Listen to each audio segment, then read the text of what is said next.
Bonjour, dans cette vidéo, nous allons voir 4 fonctionnalités intéressantes mises à votre disposition lorsque vous faites une réunion avec Google Meet. Donc, nous allons régler l'audio et la vidéo, modifier la mise en page, enregistrer la réunion et enfin partager son écran. Donc, la première chose à faire, c'est de créer une réunion Google Meet. Donc, nous allons dans votre Drive ou votre Gmail, vous allez sur le gaufrier, les applications Google. Vous choisissez Meet. Meet, se lance depuis une fenêtre de navigation, vous n'avez pas besoin d'installer quoi que ce soit sur votre ordinateur. Vous cliquez sur Rejoindre ou démarrer une réunion, vous cliquez sur Continuer. Je coupe la caméra pour les besoins de la vidéo. Je vais aussi couper le son, mais avant de couper le son, je vérifie que le son est bien fonctionnel, et vous le voyez ici avec les petites barres qui bougent. Si vous avez un problème, vous pouvez cliquer sur le menu bonhomme de neige qui s'affiche à l'écran et vous pouvez activer les sous-titres pour avoir directement la transcription des paroles si le son n'est pas terrible, et vous pouvez aussi paramétrer votre niveau d'audio et votre vidéo. Alors, je vous conseille de laisser par défaut ce qui vous est proposé. Si le micro ne fonctionne pas, eh bien, vous pouvez choisir les différents micros qui sont à votre disposition en fonction de votre appareil. Vous pouvez tester les haut-parleurs. Donc, si vous avez le son, eh bien, votre haut-parleur fonctionne et vous allez donc entendre la conférence. Vous cliquez sur Terminer. Vous pouvez participer à la réunion directement ou présenter votre écran directement. Généralement, on entre dans la réunion. L'organisateur a une fenêtre de rappel pour le lien vers la réunion qu'il peut copier et envoyer aux invités.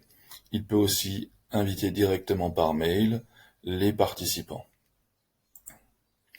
Donc, lorsque vous êtes dans votre réunion, vous avez une barre blanche en bas qui disparaît en fonction de la durée de la réunion. Vous pouvez ici activer ou désactiver le micro, quitter l'appel, donc quitter la réunion, et vous pouvez aussi activer ou désactiver la caméra. Généralement, veuillez noter qu'il est préférable de désactiver le son et la caméra lorsque vous êtes nombreux dans une visioconférence, puisque ça permet de gagner de la bande passante. Ensuite, vous avez un menu bonhomme de neige en bas à droite de votre écran, vous cliquez dessus et vous avez différents outils. Le premier dont je vous parlais, enregistrer la réunion. Lorsque vous cliquez dessus, il faut accepter la demande d'enregistrement. Vous avez en haut à gauche donc un enregistrement qui se met en place. Une fois que l'enregistrement est rouge, cet enregistrement se fait en arrière-plan et vous pouvez l'oublier. Cet enregistrement s'arrête si vous retournez sur le menu et cliquez sur arrêter l'enregistrement, mais aussi lorsque vous terminez, vous quittez l'appel. Lorsque l'organisateur quitte l'appel, eh bien l'enregistrement, nous allons le faire, eh bien l'enregistrement va ensuite se stocker dans votre Google Drive. Alors je vais vous montrer dans le Google Drive. Vous avez un dossier Meet Recording. Lorsque vous l'ouvrez, vous allez trouver vos enregistrements vidéo, mais aussi les transcripts des chats. Donc ça, c'est une fonctionnalité très intéressante. Autre fonctionnalité intéressante, c'est modifier la mise en page. Vous allez pouvoir, si vous êtes nombreux dans la visio, disposer en mosaïque tous les participants de manière à pouvoir les voir. Alors pour l'instant, c'est limité à 12 participants. Vous avez d'autres possibilités, mais la plus intéressante, c'est mosaïque. Vous pouvez mettre en plein écran votre réunion Meet. Donc vous gagnez de la place et c'est surtout intéressant pour les petits écrans. À nouveau, vous pouvez activer les sous-titres, retourner au paramétrage si vous avez un problème de son et de caméra. Utilisez un téléphone pour le son, mais je ne vous le conseille pas puisque c'est facturé. Dernier point intéressant, c'est présenter votre écran. Alors, si vous présentez l'intégralité de votre écran, c'est surtout intéressant lorsque vous manipulez et que vous voulez montrer votre bureau, etc.